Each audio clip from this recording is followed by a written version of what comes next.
சொல்லுங்க, என்ன விஷயம்?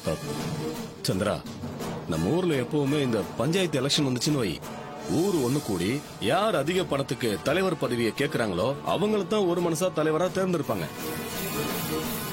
ஆமா, இங்க அதானே நடைமுறை. அதுக்கு என்ன இப்போ? இந்த எலெக்ஷன்ல நான் நிக்கணும்னா அதுக்கு கிட்டத்தட்ட ஒரு 50 லட்சம் ரூபாய் பணம் வேணும். அப்பதான் ஏழை எடுக்க போட்டியே போட முடியும்.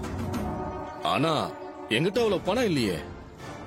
பணத்துக்கு என்ன பண்றதுன்னு ஒண்ணும் புரிய மாட்டேங்குது. அதுக்கு நான் ஏற்பாடு பண்றேன். என்ன சொல்ற? நீ ஏற்பாடு பண்றியா? ஆமா, நான் ஏற்பாடு பண்றேன். ஏய், எப்படி? 50 லட்சங்கிறது சாதாரண அமௌண்ட் கிடையாது. திடீர்னு எப்படி ஏற்பாடு பண்றதா சொல்ற? இங்க பாருங்க, எப்படியோ நான் ஏற்பாடு பண்றேன், அதை விடுங்க. நீங்க எலெக்ஷன்ல நிக்கணும், ஜெயிக்கணும், தலைவர் ஆகணும். அப்பதான் நீங்க அதிகாரத்துக்கு வர முடியும். அதிகாரத்துக்கு வந்தாதான் என் அக்கா காரி, அந்த டிரைவர் பைய எல்லாரையும் அழிக்க முடியும். இவ்வளவு நாளா நம்ம தோத்துக்கிட்டே இருக்கிறதுக்கு இதுல ஜெயிச்சாதான் நாம நினைச்சதெல்லாம் சாதிக்க முடியும். இது நமக்கு கிடைச்சிருக்க கோல்டன் சான்ஸ். இதை நம்ம விட்டுறக்கூடாது. சரி சந்திரா, அதான் வாசனை வை. கண்டிப்பா நான் நிக்கிறேன். நான் தலைவரானா நீ தலைவரான மாதிரி. நீ என்ன சொல்றியோ அதான் இங்க நடக்கும். சரிங்க, சரி வா போலாம். ரோகிணி, இது என்னன்னு சொல்லு. என்னன்னு தெரியலையேங்க, நீங்களே சொல்லுங்க. இதுதான் குங்குமப்பூ. இத நீ பால்ல கலந்து குடிச்சா பிறக்க போற குழந்தை நல்லா சிகப்பா அழகா பிறக்கும். ஓ,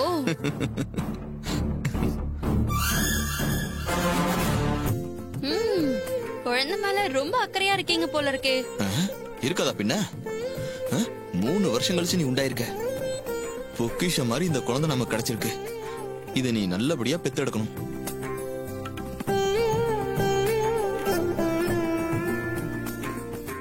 இங்க பாரு, அதோட நம்ம குழந்தை உன்ன மாதிரி அழகா சிவப்பா பிறக்கணும். அதுக்காக தான் இந்த குங்குமப்பூ. இரு இரு, நான் இத பால்ல கலந்து எடுத்து வந்து தரேன்.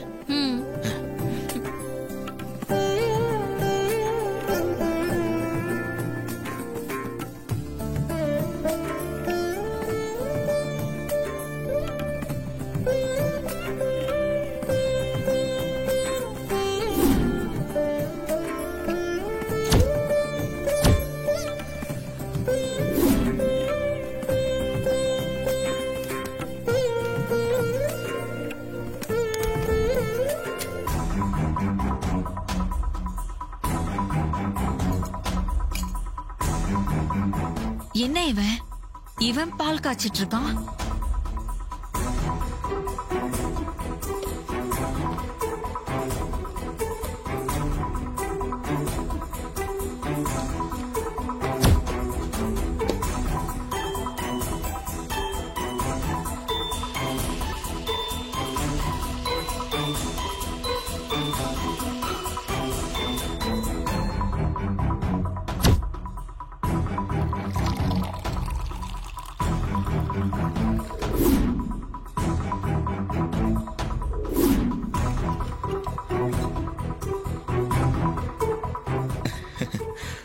ரூடலி, இந்த பாலக்குடி பாத்து.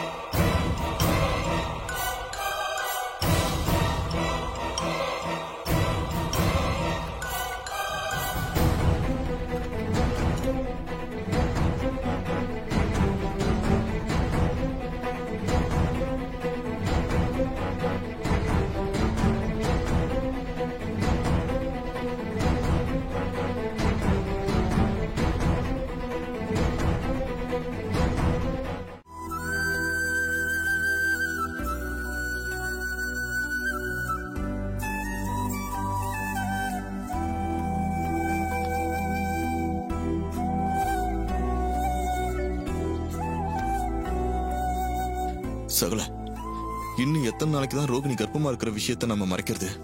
சின்னத்துக்கு சந்தேகம் வந்துருச்சுப்பா. அதான் பப்பாளி பழத்தை சாப்பிட சொல்லி செக் பண்றாங்க.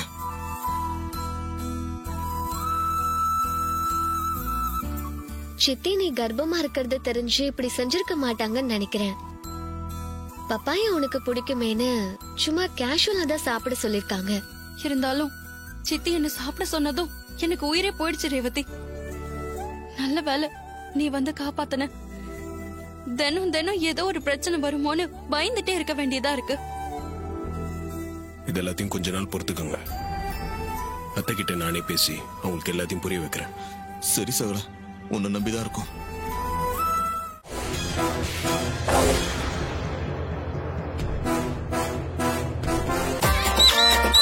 சின்னஞ்சிறு கிளியே புத்தம் புது மெகா தொடர் ஜூலை 21 முதல் திங்கள் முதல் வெள்ளி வரை இரவு 7 மணிக்கு.